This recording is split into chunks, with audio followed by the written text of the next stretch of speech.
Hello there, everyone. Chris Manning here from the Locked On Cavs podcast with my co-host Evan Dammarell on today's show. This is all about Cavs Pelicans, which was certainly a basketball game that happened and that people watched that we're going to talk about. It was a 93-90 Cavs win. They grounded it out, overcame a 9-point deficit in the fourth quarter, and without Darius Garland, we're going to dive into all of that and more on today's show.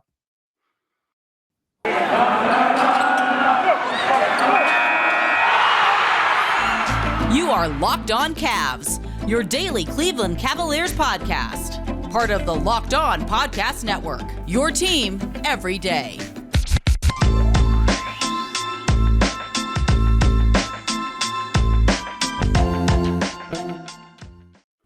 Before we dive too deep into today's show, we want to thank you for making Locked On Cavs your first listen every single day. Remember, we are free and available on all platforms. That includes YouTube, where we are over 1,000 subscribers, which is great. But we want to keep those numbers growing. Why not help us out and go subscribe today? If you're listening on Apple Podcasts or Spotify, your favorite podcast platform of choice, all you got to do, scroll down, click in the show notes. I'll take you right to it. I made it easy for you. Boom, boom, boom. Evan, how are you, buddy? You were at this game in person, and this game was a slugfest. Friend of the pod and bestie chat queen and Browns coverage queen Ashley Bastock texted me because she's covering the games for Cleveland.com now as well. And she said she deserves hazard pay after that first half. I think anyone in attendance there does as well. This was an ugly game.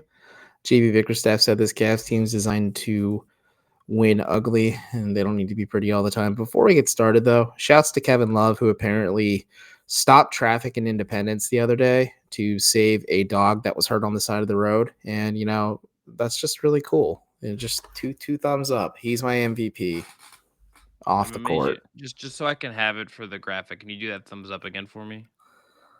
Got it. Beautiful. This is what we call live. It's called podcasting. Shouts to episode 1 of Star Wars. But Evan, this was I think perhaps the ugliest game of the Cavs season. Oh, I hated that reference. That was terrible. It took me a second to click the light bulb turned on. Yeah, here's the thing. I made you don't like Olivia Rodrigo, which is like a felony in my opinion, and you didn't like when I texted you that earlier. So I'm just gonna butcher some things in today that are gonna see what you don't like and you Fair don't enough. like. So Fair enough. We're gonna go for it. Evan, this was just like not a game that I had fun watching.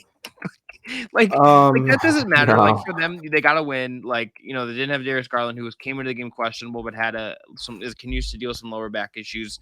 They didn't start a point guard for the first half. They went Jetty Osman, Isaac Okoro, Dean Wade, Evan Mobley, Jared Allen, and then they Brandon Goodwin, who we'll talk about a lot, I'm sure, comes into the second half and played great as the starter in the second half. But look, a win is a win. And if you're the Cavs, who are jostling for playoff position in the Eastern Conference, which is really again, it is still bizarre for us to think about, but the Cavs are in a spot where it's we have to think about every game as playoff seeding. They play the Hornets on Friday. That game is going to matter as far as playoff seeding goes. The 76ers ended up winning tonight, so the Cavs were able to keep kind of say half a game behind them or so in the East. Because they won in overtime due to a very weird game in Philadelphia. I don't know if you saw that, how that ended up, but oh boy. But the Cavs are still top 6. They're still kind of winning games. And Charlotte is sneakily only 3 games back of the Cavs right now. They are 20, as we're recording this, 28-23. The Cavs are 31-21. This is going to be tight. And Toronto's coming up hard as well here. So a lot of stuff, every little win here is going to matter. And I think especially after Sunday's kind of performance, where they won a game that everyone seemed to think that they should have won, including the Cavs themselves. Winning this without Darius could just matter in the long run. I think that's really all that matters here. Yeah, I think that is what really all that matters in the long run. I think we'll talk about some of our takeaways a little bit more here, but I really think we are starting to see Evan Mobley hit a rookie wall a little bit. He was good against Detroit. I think most players would be good against Detroit, and the Cavs just kind of fell apart in the second half. Jared Allen was a big prospect of why the Cavs kind of fell apart in the second half against Detroit on Sunday night. But Evan Mobley this is probably his worst game, and that's kind of rare to say at this point. But I'm just interested to see maybe if it's more Rajon Rondo being on the floor and getting used to him, or the lack of Ricky Rubio. I'm really curious to see what this Cavs team does. We were talking about before we recorded, and Justin Rowe in front of the pod pointed out the Cavs have like 4 games, I think, until the trade deadline hits, and Yeah. that's just absolutely bonkers to It's me. So yeah, February 10th, if people aren't aware, is the deadline. So this is next week. This is, you're gonna get through this week, and then next week is the last chance to really meaningfully upgrade the roster because like this all right, is not everyone. a this is not gonna be a like um buyout team. This is gonna be this is a trade team. If they're gonna make any sort of additions, it is gonna be via trade. Like it's gonna have to become via trade, I think. Yeah, no, I absolutely agree. But I want everyone to manifest the energy with you right now because the day before I turned 29. So this year will be the best year for the last year of my 20s. And the Cavs will make a move at the deadline because if Darius Garland sits out some games because of his back issue until it kind of really just settles out. And I don't know if it will at this point. I think they just have to take it's just going to be a pain management thing. And I think maybe they saw an opportunity against New Orleans tonight just to give him the night off, but especially on a back to back. But I hope to God the Cavs make a move because this game was abhorrent. Like I had zero fun watching it. Like it sucked all the energy out of me. And the halftime show, don't even remember the performers' names, but they're like a Vegas Cirque du Soleil act. And that re-sparked my interest. Brandon Goodwin was really fun down the stretch. I think we'll definitely talk about that more in the third segment after we dish out awards and everything. But like this was ugly. Like you can use a lot of coach speech and vernacular to say like, oh, the Cavs can win ugly, blah blah blah. Like this is just ugly because they're really dependent on Darius Garland.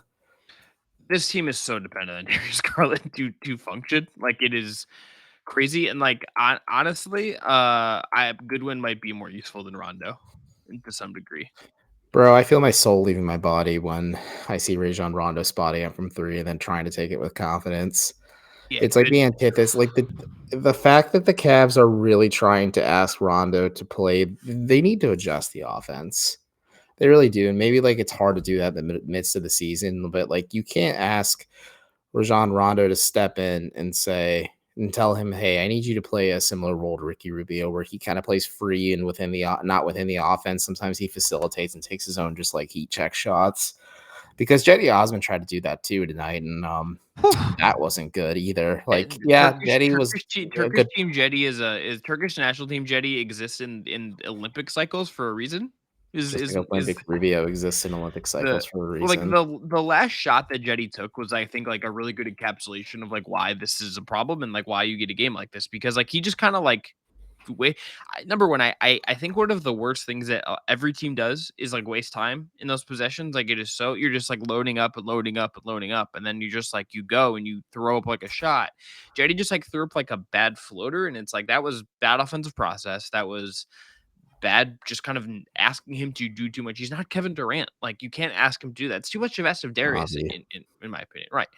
Like he may have had the summer picture with Kawhi and LeBron and Phil Handy and whatever, but like that's just asking too much of Jetty Osman as far as doing that. And it's like you just watch this game and it's like, oh yeah, the Cavs like kind of had to win. Like we'll get to this in plays of the night, but like the fact that this game, like ultimately, like yes, they weren't ugly, all that stuff. In the Pelicans missed a ton of threes that could have tilted this game in another direction as well. But like, good lord, the offense is just like dead in a lot of ways when they don't have Darius Garland, and that is like that is if I it just we keep saying this right, like I feel like we've talked about this every We've day for the circled last this like week. point, like yeah, we've circled this It's point so just many like it's times. just like the like light shining in our faces that it's like, okay, this is like the going weakness of the team. They have to Well, address it. If they it's don't address it also in the a clear deadline, they're gonna have to indicator address it in that the summer. yeah, no, for sure, but it's also a clear indicator this league does not operate like NBA 2K, where trades just manifest like that. Like, I want to have firm faith that because Kobe Altman just has a history of being aggressive as a general manager, that he is working the phones and slowly putting together a trade. Apparently, Eric Gordon just laid an absolute goose egg tonight against the Warriors, so maybe that takes his trade value a little bit. But I'm curious to see what the Cavs do. I wonder if like maybe Gary Harris is the name to watch as the Magic are just trying to get worse and worse as the season goes on. They just got to It's find just that that they got to find a younger body with way less mileage on their body as well. Yeah. Just kind of sop up some of that shot creation that Rubio's trying to do. Like, yeah, you can ask Rondo to act as a playmaker in this offense. You're going to have to because he's going to be the backup point. But it's certainly telling the current state of Rajon Rondo physically as a player when, I mean, yeah, Brandon Goodwin was hot, but like I've seen quite a bit of Brandon Goodwin footage at this point for the Cavs. And I would say that I would give more minutes to him maybe at times going forward. Like if Goodwin's not hot, pull the hook. It's pretty easy. But if he's on, just roll with it and not play Rondo. Yeah, I do like that they gave him some G League minutes, and on the sort of if we're talking trade names, I've said it before. I think Derek White would be the name that I'm just like Be most. I would quite good. be quite fascinated if they could go that way. But all right, after the break, we're gonna get into our awards. So that's MVP, stat of the night, and play of the night. From again, not a very fun game, but there was still some fun stuff to talk about. But first, got to tell everyone about a new sponsor, and that's TurboTax. People think unusual circumstances mean complicated taxes. I think that because like I'm a freelancer and like freelance taxes are really complicated. But for TurboTax Live experts, that's what makes things Well, interesting. bro, it's also really hard for us because we're a multi-trillion-dollar podcast. We've gone down, but Yeah, who taxes are are like, tough. we're just franking the money. But like we all have unique lives, whether you're invested in crypto for the first time this year, own an up and coming small business, or raising rambunctious twins. That's 7. Luckily, TurboTax has experts who can answer your tax questions, walk you through the whole process, or do your taxes from you start to finish. They help you get every deduction you deserve, no matter your unique situation. And you can talk to a TurboTax Live expert through your phone or computer without leaving your house. TurboTax Live experts are here to help you however you need. And if you need an extra hand your taxes off to them, and they'll do it all for you. To TurboTax Live experts, an interesting life can mean an even greater refund. Visit TurboTax.com to learn more. You do your thing. They've got your taxes. Into it, TurboTax Live. Evan, tell everyone also about our friends, a returning sponsor in Rock Auto. I know it's been a while. I haven't heard from them, but you can save time and money when using Rock Auto. With the ever increasing numbers of makes and models, it is now impossible for your local chain auto parts store to stock all the parts you need. Why endure often pointless or seemingly intimidating questions and wait while the person behind the counter orders the parts in their computer, choosing the only brand their warehouse happens to carry? You have computers with access to Rock Auto at home and in your pocket. Why choose to spend up to even 100% more for the same parts from a chain store or car dealership? For example, a Honda Odyssey fuel pump is $353 at a chain store and only $216 at Rock Auto. Rock Auto is a family business serving do-it-yourselfers for over 20 years. Rock Auto's prices are reliably low for every customer day. They have everything you need from brake parts, tail lamps, motor oil, and even new carpet. Go explore their easy-to-use website today and find a solution for your auto parts needs. Go to rockauto.com right now and see all the parts available for your car or truck. Right, locked on, they're out of your this box. They know that we sent you. Amazing selection, reliable low prices, all the parts your car will ever need. Check them out today at rockauto.com. Evan, let's get into our awards. The Cavs again win this game. I think we got to start with MVP. And my MVP is a co-MVP because I'm going to say JB Bickerstaff gets a little bit of love here for starting Brandon Goodwin the second half as a good adjustment. But the answer is really Brandon Goodwin, career high or tied a career high with 21 points, played with a lot of energy, had made some really difficult shots when the Cavs just kind of needed someone to do something. A really, really impressive performance from him. Again, it's very funny how sometimes like roster stuff works out. He was a hardship exception. He has outplayed Pangos. Again, I think there's an argument that he's better than Rajon Rondo at this point in their respective careers, at least from a energy Definitely better than standpoint. Taco Fall.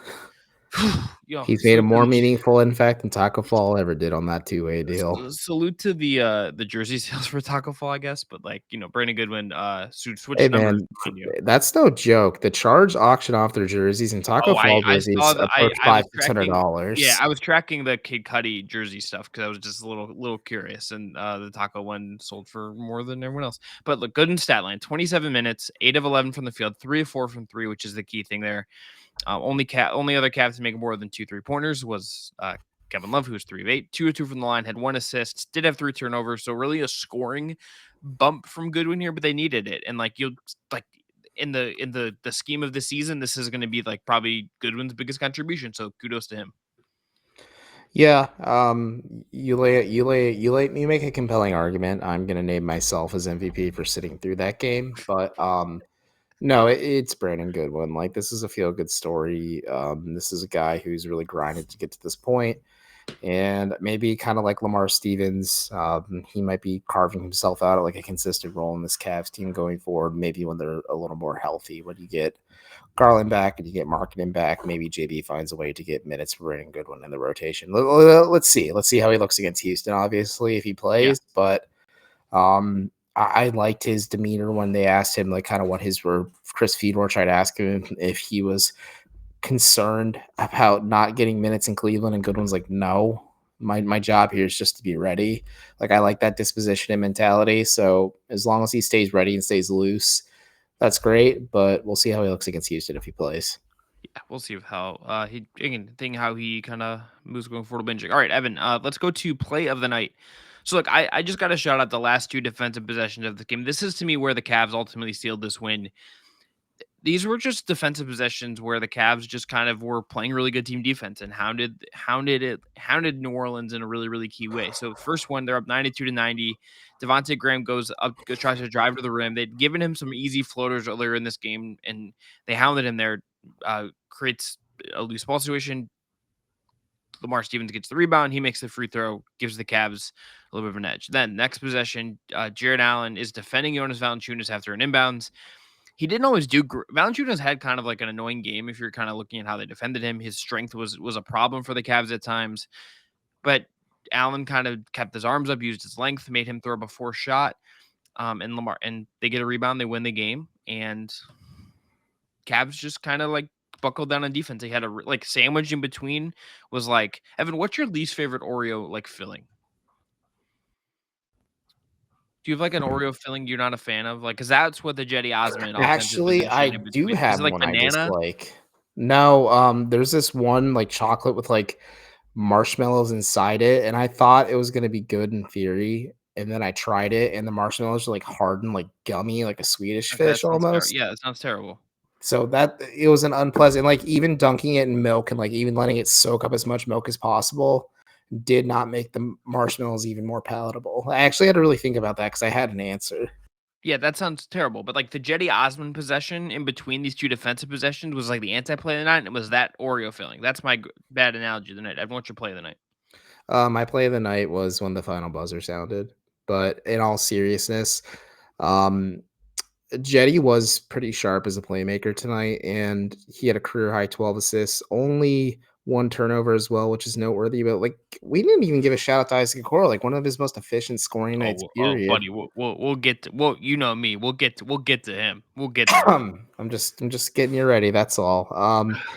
But there was a play where Osman like rifled a pass along the baseline to Okoro in the opposite corner, and Isaac drained the three confidently. And JB Bickerstaff said it, and I agree with him. Like that, those were key shots that kind of swung the momentum back in the Cavs' favor to win the game.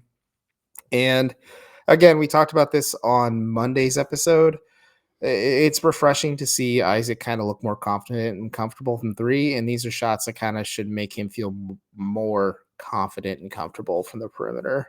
Yeah, absolutely. Okay, Evan, stat of the night. Mine is something that Kevin Love did. So Kevin Love had 4 blocks. Evan, the last time that Kevin Love had 4 or more blocks in a game, it has happened before, which is weird to think about in general, was March 27th, 2012, against the Minnesota, when he was with the Minnesota Timberwolves playing against the Memphis Grizzlies. Okay. He has done it one other time in his career other than tonight and back in 2002. This was in 2009 when he was a rookie when the Wolves were playing the Knicks. This is like, Kevin Love had kind of the 3-point shooting mattered, like kind of offensively. It took him a little bit to get going. He wasn't as efficient as you would like, was really key on the glass. But him just having like a credited, I think, with 4 rebounds was like kind of absurd. Yeah.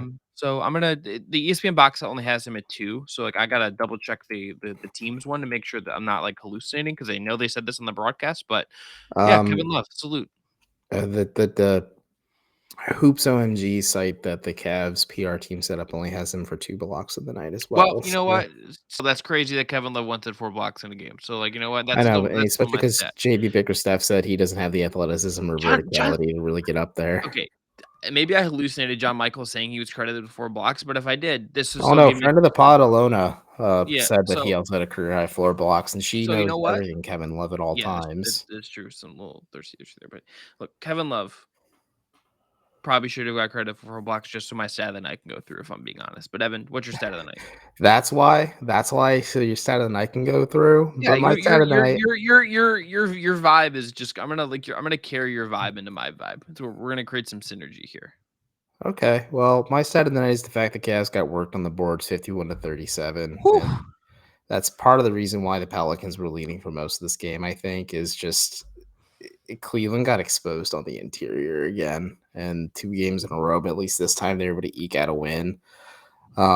Sure, they can win ugly. You can use all that vernacular all you want. And yes, they're 4th place in the Eastern Conference right now, I think. So, but I think the Cavs really got to do some soul searching and refine their identity because Houston is looming, and that could be another trap game like the Pistons. Yes. Okay. Evan, we're going to take one break here, come back, talk about some of the things otherwise from the notebook in this game. But first, going to tell everyone about BetOnline. There may be less football being played right now because we're heading towards the big one, but betonline.net has way more odds and info for this playoff season looking ahead to the big game. For scores, totals, players, performances, player props, to where the next fire coach is going to land, BetOnline is the #1 spot for all things NFL betting in 2022. And look, it's not just football. BetOnline.net's basketball, hockey, boxing, and UFC odds coverage is the best in the business. From sports right down to your favorite Vegas casino games, BetOnline is your #1 wagering destination. BetOnline, the fastest and easiest way to wager on all your favorite sports and play your favorite games. That's BetOnline, and that's where the game starts. Okay, Evan, Isaac Okoro, as you alluded to, I think is somewhere we should go next. A really, really impressive game. I thought very good defensively on Herb Jones. 25 minutes, 4 or 5 from the field, 2 2 from 3, 4 4 from the line, 3 rebounds, 1 assists against just 1 turnover, only 2 fouls, 14 points. Had 2 offensive rebounds as well, which I like seeing Isaac kind of crash the offensive glass. I really think that he's still growing, obviously. When he Yeah, was wrapping up the game, yeah. Isaac just throwing up the X. Isaac's good, man. War Eagle. Shots to Zach Blackerby. War Eagle's good, and Isaac Okoro's good. Yeah, he is good. Did I throw you with the War Eagle call out here? No, I was expecting more from you on Isaac Okoro and your I've overgrowing man crush on him. look. I was preparing my thoughts more, and Here's yeah, the I was thing. like, "Oh, Chris is done." Look, I will readily admit that like I'm not like a fan really anymore. But what I do have is a What type. are you, And Chris? a spectator. I'm a Check spectator. your I'm an bingo observer. cards, folks. That's right. But like I have a type, and like it is the opposite of whatever Deion Waiters was in the NBA. And Isaac Okoro is like the opposite of the Deion Waiters. He is like really smart on defense. He is always in the right spot. He is like struggling to offense, and he sometimes doesn't want to even have the ball in his hands. It feels like, but like I think that dude's good. And like one of the things we could look at like next year, or even like let's say they trade for Karis LeVert, which I don't know if that's going to happen, but let's say they do. Like, do you start Okoro or start marketing? And how you kind of manage that will be really interesting. I think, marketing maybe for the spacing, just I think there's a clear argument to do that. But I think you got to find ways to keep playing Isaac Core 25 minutes tonight. I think the dude's just a winning player, and I think he's playing really confident, good basketball right now. Mhm. And you gotta, I think you kind of gotta reward that. Do you have any Isaac thoughts? Because I think we need to talk about Jetty, because like this was a wild Jetty game, and it was bad, and I just kind of think we need to talk about the bad tweet that Jetty Osmond was in this game. Bad tweet. You haven't seen Succession, so you don't, Oh, right. Sorry, watching Southern Succession right now and enjoying every minute of it. Shouts to Gemstones, man. Such a good show. I like the old Gemstone family more than the modern Gemstone family. The writing does a really good job to make the modern Gemstone family as unlikable as possible, but still compelling enough to watch. It's like a car accident, but yeah, I think Isaac Okoro rules. Like you said, he is a winning player. The Cavs obviously will find minutes for him in the rotation no matter what, just because they picked him 5th overall. Golly, 2 years ago at this point, and Doesn't it feel about like 9 years ago? Just yeah, because it's it been in our does. lives for years. It really does. It's just time is a flat circle and relative, and nothing really makes sense in this COVID riddled world we live in. But no, he's really fun, and like the fact that like people were like already saying like, oh, Lamar Stevens should get more minutes than him, and this is going to be my segue into my next point. But I think you can play both of them because they're both just dudes that like play really hard on defense. And I think watching Isaac Okoro's evolution defensively over time, where like again, Bickerstaff said to start his rookie campaign and the majority of his rookie season just because it was weird because of COVID and everything. They just told Isaac to go out there and play as hard as humanly possible on whoever they asked him to defend. And 9 times out of 10, it was the team's best perimeter player. And when you play the Nets, it's a little tricky because all 3 of the rest players are perimeter players. But Okoro played really well then. Like he showed some juice there. He showed some stuff offensively as a slasher, as a playmaker, as a creator, as a shooter at times. And like you're starting to see the evolution still on offense, sure, but like the evolution on defense, or like in terms of team concepts and just the stuff and the little things he does is just a lot of like what I was gushing about Mobley about early into his Mobley's rookie campaign is it's stuff that Isaac does on a night-to-night basis that you can't properly record on a box score. You have to really watch him, and he passes a lot of the eye test stuff. He's a type of player I like too. Or like you said, he's an anti-Deion Waiters. He plays within the team offensively, but like busts his ass defensively. Like there's something really endearing about that for sure. Yes. And like that's a key and critical player to have in playoff scenarios too, where maybe you need Isaac to go out there and play shut down defense in the closing moments of game to maybe decide it's not a series, but maybe like swing a series back in your favor. Like there's going to be key moments in Isaac Okoro's career, I think, with the Cavaliers that will maybe shift momentum for the Cavs in a positive way. And like he has on a night to night basis. And I think people like again, like when Okoro was out due to his hamstring stuff and his other issues, like people were like saying, oh, the Cavs are much better at that. And like, no, the Cavs are just better with Isaac Okoro because defensively they're a good team. I'm really excited, honestly, to see how he defends Charlotte because you're taking a top 5 defensive team in Cleveland and a top 5 offensive team in Charlotte. It's gonna be a slugfest on Friday. Like I'm really looking forward to that game. But That game's gonna be weird. oh, it's gonna be weird for sure. It's gonna have some serious implications, I think, in the playoff hunt in the end. But um, yeah, it'll be fun. But my point I'm going to jump to though is like we mentioned Lamar and how he's a JV Bickerstaff type player. I think if you listen to the show enough times now, you know that like Chris and I will circle and harp on this point a lot that Lamar Stevens is a baller. Like he is a cultural guy. He's the heart and soul of his team. Is he also a shot caller? Yes, he is. Thank you. God, you really are on that Evan wavelength tonight. I'm annoying. Woo! I can see why Twitter hates me so much, but Look, here's the thing, Evan. You got to not look at Twitter because Twitter is just really bad for your brain. Twitter's that was awful a for joke. your brain. That's like Tony Romo joking about fumbling a snap in the closing moments of an overtime playoff game. Like Respect. that was me making a joke about myself just to lighten the mood a little bit. But you look at Lamar Stevens, who again has carved out a role in this rotation. Like we talked about this when this Cavs team's fully healthy. Like Lamar deserves minutes over Dean Wade and Dylan when they're by and far. That's well, JV pulled Lamar for Dylan Willer at times against Detroit last night, so who knows what's up. But you got to try stuff sometimes, and you need shooting. yeah. But like, boy, we don't need to go talk about that again. No, we don't. We're on to Houston, like Bill Belichick was on to Cincinnati, but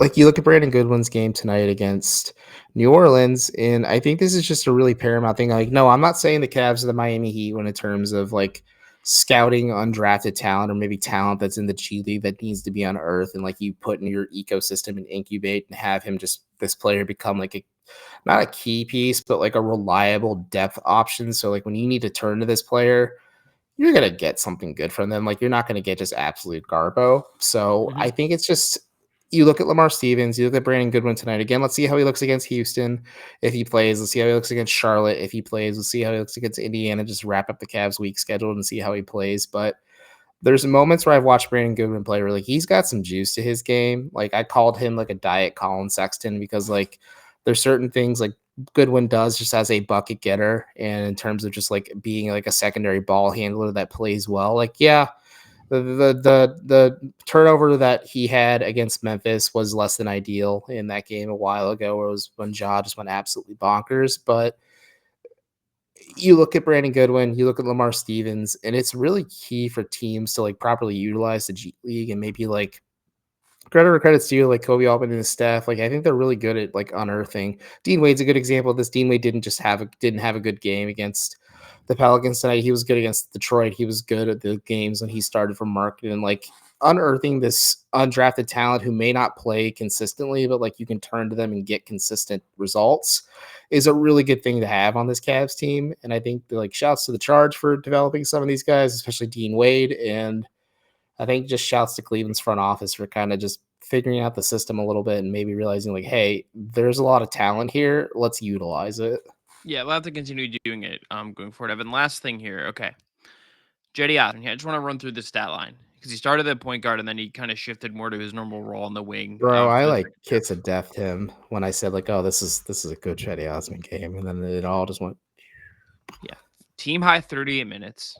They just kind of needed him to do it. 3 of 16 from the field, 0 of 7 from 3, 1 of 1 from the line, 2 rebounds, 12 assists, which is very good. Against just 1 turnover, that's very, very good, and 7 points.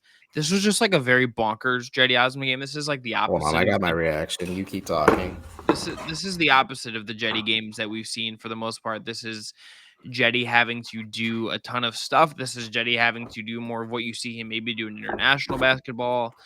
This is Jetty Osman just like unleashed in a way that is like kind of wild. But I think like him getting 12 assists on a night where like again Goodwin came in, provided scoring punch. We gave him a lot of credit. Osman having 12 assists when no one else on the team had more than 3 was needed. And like, the shot making was bad. Like I could understand why there's like some people were like, okay, maybe you should pull him, blah, blah, blah. But I think just his ability to at least move the ball a little bit and dribble and do some stuff was useful, even if the scoring output ends up being like incredibly ugly. And he still remains like, again, maybe a step above Lamar and stuff in the pecking order here, but like remains kind of like a more useful player than not, even when at least because he's doing some of the other stuff that they needed him to.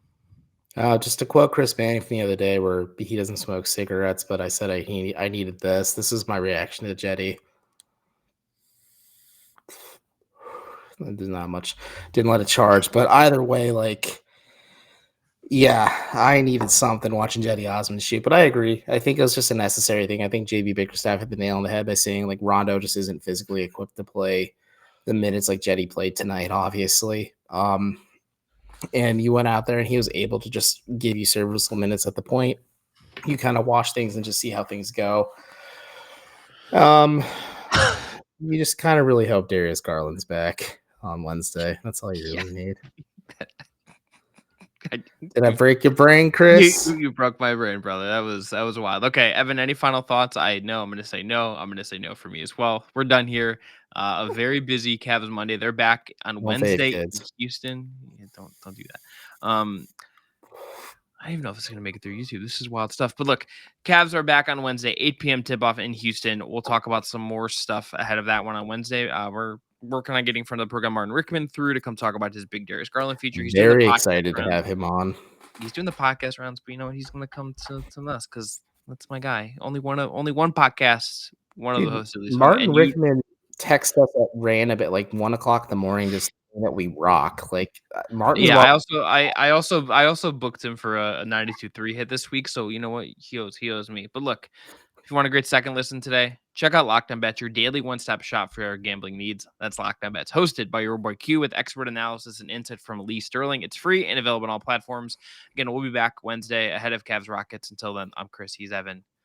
Peace, be well, be healthy.